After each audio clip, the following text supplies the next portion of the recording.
Good day, everyone. My name is Jolin Tanjiaxian, a technology management student. Today, I'll be presenting my individual assignment based on the case study Marks and Spencer in China to stay or live. This presentation will explore why Marks and Spencer entered China, what strategy they use, what challenges they face, and what lessons we can learn from their experience. So the first question will be why Marks and Spencer choose to enter China's market? Because this is part of their global expansion strategy, they saw China as a fast-growing country with rising income and more interest towards international brands. Actually, this is looks like a very perfect chance for them to grow outside the UK market. They hope their British identity will attract more Chinese middle-class consumer, just like how they attract the middle-class consumers in the UK market.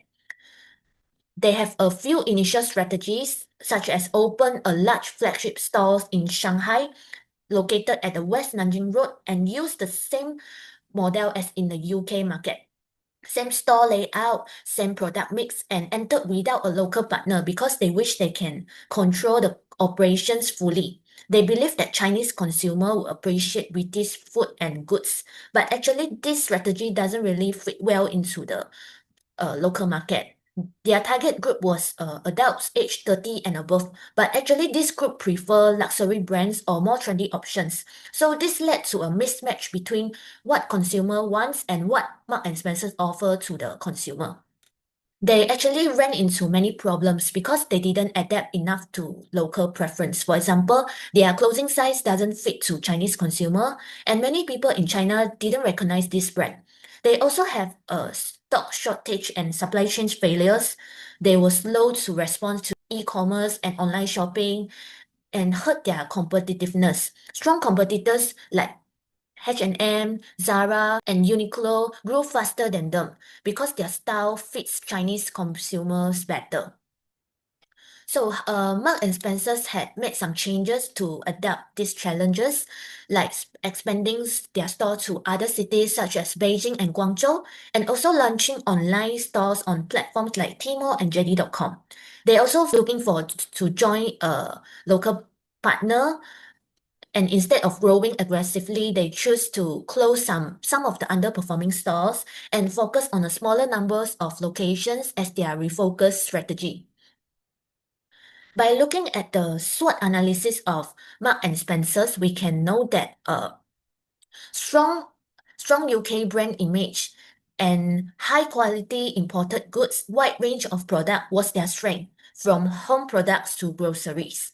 Quick supply chain in China, poor localization, low awareness among Chinese consumer are their weaknesses, but the growing middle class, growth of e-commerce, and also Chinese consumers' preference towards Western brand were the opportunities that made them to enter the Chinese market.